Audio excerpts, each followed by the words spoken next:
Boardroom, Chapter 25, 3997 BC, Wedge. Pops turned and put a cool cloth on his lovely bride's forehead.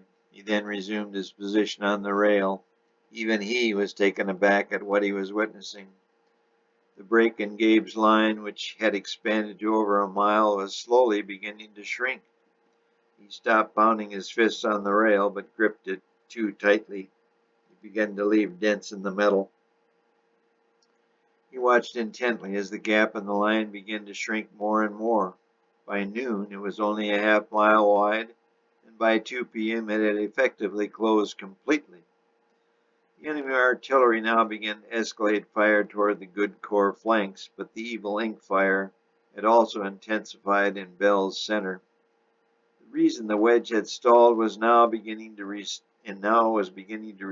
was that Yuli's boys and Dwight's troops were cutting down enemy troops on the flanks of the wedge faster than Bell's could advance them into the wedge. Things were now becoming desperate for Bell's and his wedge. It was running out of steam, and he was sustaining losses twice as fast as Gabe.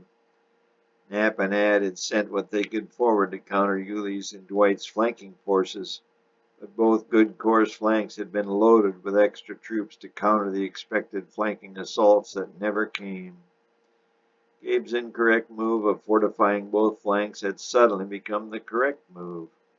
Slowly, Gabe's folly was becoming Gabe's miracle, as Bell's entire army was being engulfed by good Corps' troops. As the afternoon wore on, the circle became complete, and Bell's and Evil Ink's position became untenable. With half of his forces now laying dead on the field and the other half hopelessly surrounded, Bell's had no choice but to raise the white flag, and so he did. Gabe's force held the enemy under guard, and Bell's was escorted by Gabe and Junior to the palace for formal surrender. "How are you doing, Bells?" Pop said, standing in front of the Evil Ink leader attired in his black and now very frumpled uniform. Pops was in his charcoal suit with burgundy stripes and matching striped tie. "How do you think, old man?" Bells sneered, his body bloodied from a gash on his left temple. "I don't expect you to know what went on here today," Pop said. "Oh, you don't? This traitor here, this angelic traitor, your boy Gabriel just slaughtered half my boys, my friends. And you miserable traitor, you let it happen." Bill slammed his fist down and made a move toward Pops, but Gabe and Junior grabbed him and pushed him back into his chair. "I hate you. I hate all of you, and I will see to it that you will die for this. We will reform. We will make a new army, and we will eliminate you. Every last one of you." Bill sat back. Not only was he exhausted, but he was also a little woozy from the head wound.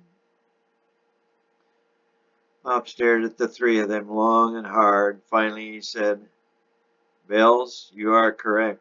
There will be another day of battle, but only one more. That will be the final day, and on that day all that are against me will perish." All three gave him a look of incredulity, but he went on. "All of you who survive this battle will be taken to the new solar system I have created in G 1313 and placed on the new planet Jupiter. You will have access to the entire solar system, but will be confined to it. There you will have time not only to reflect on this day, but also your recent choices.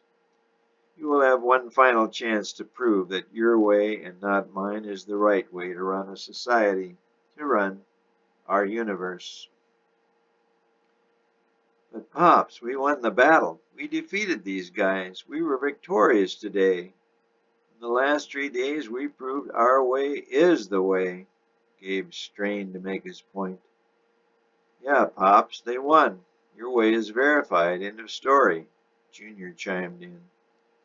Pop so wished it was the end of the story, but he knew it was only the beginning. He stared down at the glistening table as he ran this fact through his mind. "Junior, Gabe, do you think this angel or any other soldier out there thinks my way is the right way?"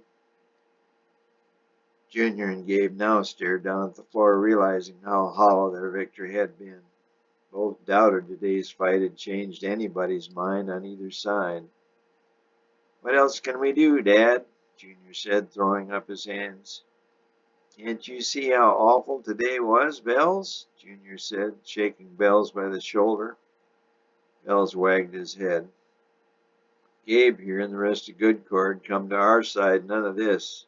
I repeat, none of this would have—" His brain fogged over again. Gabe shook him.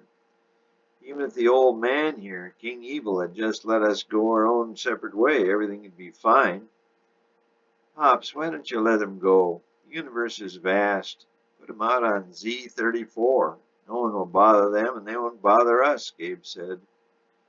"No one will bother them, and they won't bother us," he repeated, increasing his emphasis.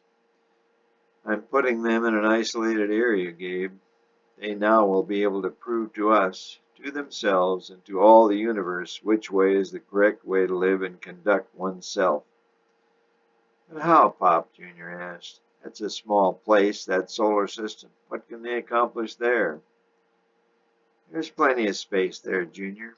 They will now have an opportunity to prove once and for all time which is the way, the only way, the correct way to live." "But how?" "Bells, you rest the night where you are. In the morning bury your dead, and then Gabe's and his troops will escort you down to Jupiter where you can settle in." "What's there?" Bells quizzed. "There will be quarters and provisions for you all. Spirit has already seen to it." Bells' mind faded again. Gabe reached down and picked up Bells. "Come on, little buddy. I'll get you back home." "But, Pop, this isn't right. Nothing is accomplished. Sending them down there won't solve anything. Many of my friends lay dead out on that bloody field, and things are worse than ever. Please tell me how you're going to fix this mess," Junior said. "You are going to fix it, son." "Me? I'm helpless. I can't do anything." "No, you have to fix it. I can't do anything even if I could. And I would need help, lots of help. I have arranged for someone to help you, son." "Who?" "A pretty little girl named Eve."